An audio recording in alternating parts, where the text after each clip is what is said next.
Miguel was the only one who could have taken the money orders. No one doubted that. Alfonso apologized to Esperanza, but Mama graciously said that Miguel must have needed the money to get to Northern California. Alfonso promised the money would be paid back one way or another, and Esperanza knew it would be. But she was angry with Miguel. How dare he go into her valise and take what was not his?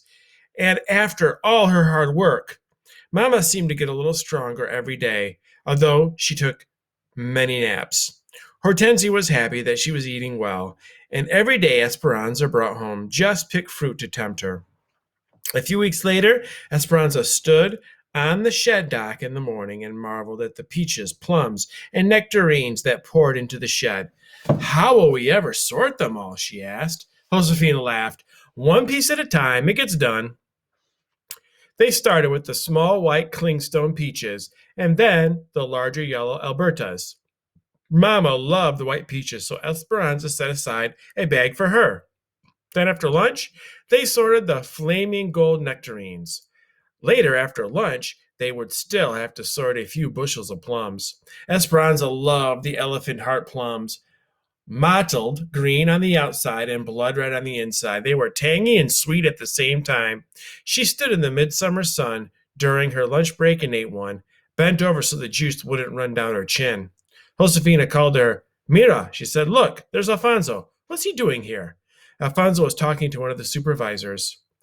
He had never left the fields in the middle of the day and come to the sheds. Something must be wrong, said Esperanza. Maybe it's the babies, said Josefina, and she hurried toward him.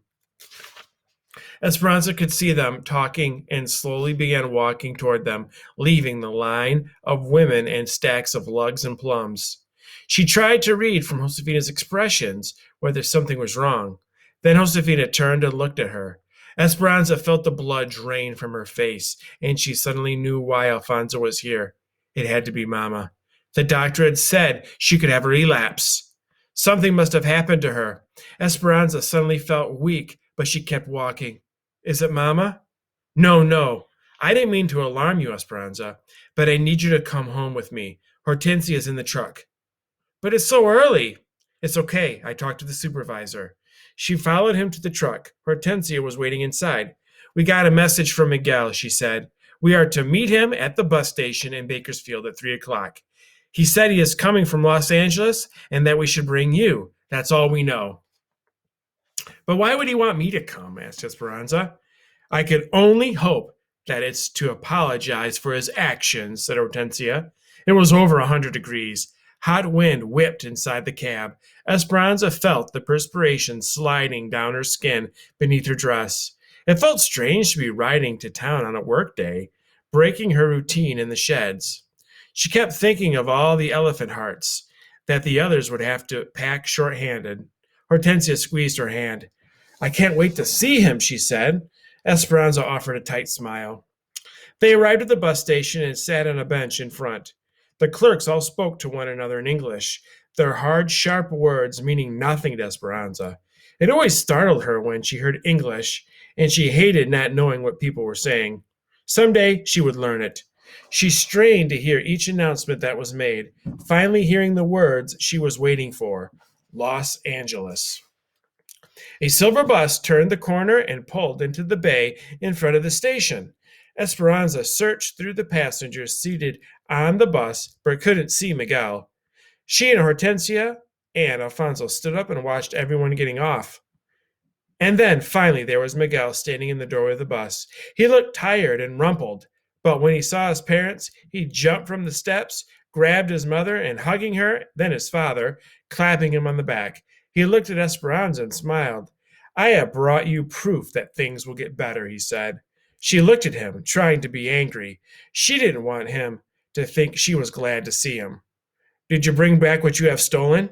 No, but I brought you something better. Then he turned to help the last passenger from the bus, a small, older woman trying to get down the steep steps. The sun, reflecting off the shiny bus, glinted in Esperanza's eyes. She shaded them with her hand, trying to imagine what Miguel was talking about.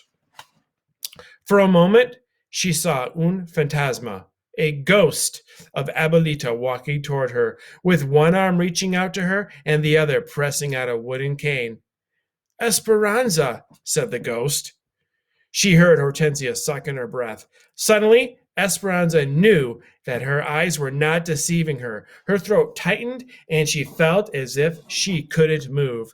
Abuelita came closer. She was small and wrinkled, with wisps of white hair falling out of her bun at the back of her head. Her clothes looked mussed from travel, but she had the same white lace handkerchief tucked into the sleeve of her dress, and her eyes brimmed with tears. Esperanza tried to say her name but couldn't. Her throat was cramping from her emotions. She could only reach out for her grandmother and bury her head in the familiar smell of face powder, garlic, and peppermint. Abuelita, Abuelita, she cried. Aquí estoy. I am here, mi nieta. How I have missed you. Esperanza rocked her back and forth, daring to believe that it was true, looking at her through tears to make sure she was not dreaming, and laughing finally, laughing and smiling and holding her hands. Then Hortensia and Alfonso took their turns. Esperanza looked at Miguel. How? She asked. I needed to have something to do while I waited for work, so I went for her. After they pulled into camp, they escorted Abuelita into their cabin, where they found Josefina, Juan, and the babies waiting. Josefina, where's Mama? It was warm, so we settled her in the shade. She fell asleep. Isabella's sitting with her. Is everything all right? Hortensia introduced Abuelita to Juan and Josefina, whose faces lit up.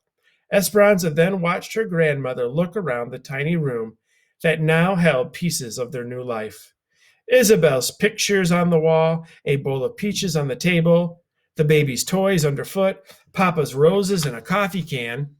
Esperanza wondered what Abuelita thought of the sad conditions, but she just smiled and said, Please take me to my daughter.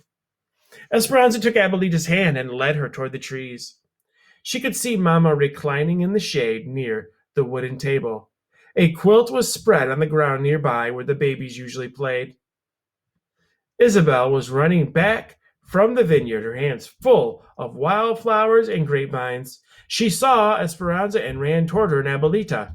Isabel stopped in front of them, her face flushed and smiling. Isabel, this is Abuelita. Isabel's eyes widened and her mouth popped open in surprise.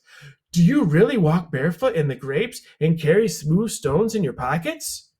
Abuelita laughed, reached deep into her pocket of her dress, pulled out a flat, slick stone, and gave it to Isabel. She looked at it in amazement, then handed Abuelita the wildflowers. I think you and I will be good friends, Isabel. Yes?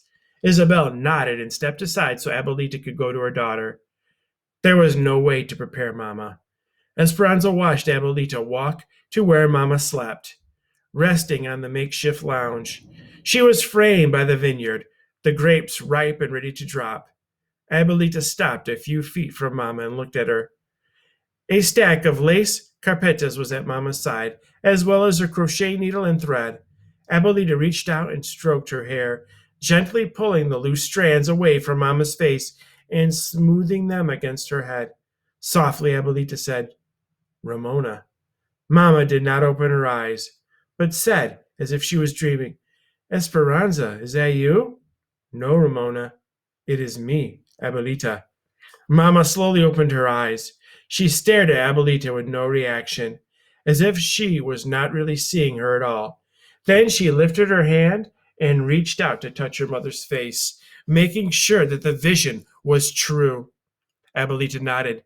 Yes, it is me. I have come. Abuelita and Mama uttered no words that anyone could understand. It was their own language of happy exclamations and overwhelming emotions. Esperanza watched them cry, and she wondered if her own heart would burst from so much joy.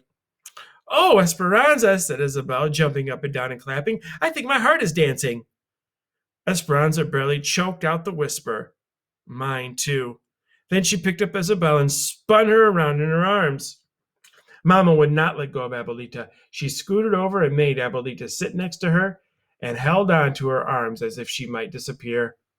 Suddenly, Esperanza remembered her promise. She ran back to the cabin and returned, carrying something in her arms. Esperanza, said Abuelita, could that possibly be my blanket? Did you finish it? Not yet, she said, unfolding the blanket.